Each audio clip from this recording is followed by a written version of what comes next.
Welcome back. And the Knicks continue their road trip out west as they took on the Los Angeles Clippers last night. Yeah, point guard Jalen Brunson coming off that career-high 50-point game the night before. It was all LA in this one, though. Clipper stars Kawhi Leonard and Paul George combined for 61 points, beating New York 144-122. Also, the Nets took on the Golden State Warriors on the road last night. Brooklyn guard Cam Thomas, he put up 41 points in the game, which is impressive, but the Warriors proved to be too much. Steph Curry scored 37 points in the game, and Klay Thomas came up with another 24. Golden State took the win, 124-120. The Nets now have lost 3 of their last 4 games. Here's Sam Ryan with the rest of the morning sports. Good morning. I'm Sam Ryan with sports. Well, we saw him out there on the field this week. Head coach Robert Saleh called Aaron Rodgers' return to practice, quote, unbelievable. This just 13 weeks after Achilles surgery. And now there's talk of a real possibility of him returning this season. ESPN's Adam Schefter reporting last night that after being cleared to practice, the 40-year-old is likely to be medically cleared to play in a game this upcoming week, according to sources, which doesn't mean he would definitely play against Washington on Christmas Eve, but the Jets have until Wednesday to activate him to their roster. If they don't, he cannot be activated this season. His teammates are in awe of his progress. In the meantime, the Jets are in Miami to get ready for Sunday's game against the Dolphins. Zach Wilson gets the start under center for the 2nd straight week and coming off the game of his career. But now we will wait and see if this is the last time we see Wilson. The outcome of this one may also determine if Rodgers returns or not. Well, the Giants, they are getting healthy at the right time. What was anticipated has happened as Big Blue has activated Darren Waller from IR ahead of today's game against New Orleans. Waller hasn't practiced since week 8 or played since week 8, missing the last 5 games with a hamstring injury. But the tight end did return to practice this week on a limited basis. This gives Tommy DeVito another weapon on offense as New York goes for its 4th straight win. But they'll have to do it at the Superdome, a loud atmosphere. And Brian Dable talked about what to expect. Great atmosphere there. It's loud. They have a great fan base.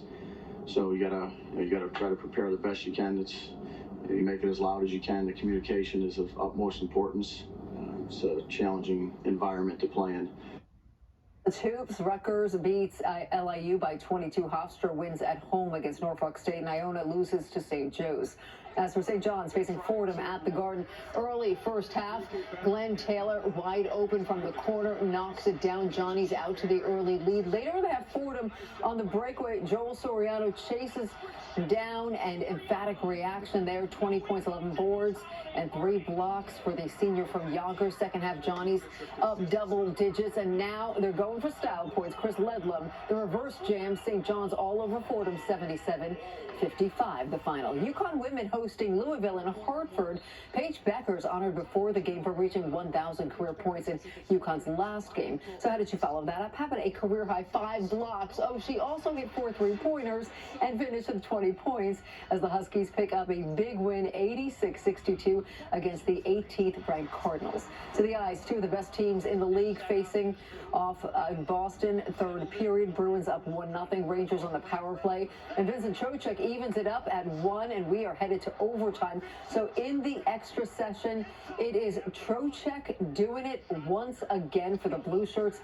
This is his 3rd career overtime winner. Rangers win on the road, 2-1 the final. It is a league-high 11th comeback win of the season for New York. Islanders and Canadians north of the border. This was a scoreless first period. The Habs went on a 4-goal second period to blow this one wide open, including 2 from Josh Anderson. Islanders would try to get back into this one in the 3rd, though. Brock Nelson, a pair of goals just over a minute and a half apart. Bo Horvat would add another, but it wasn't enough.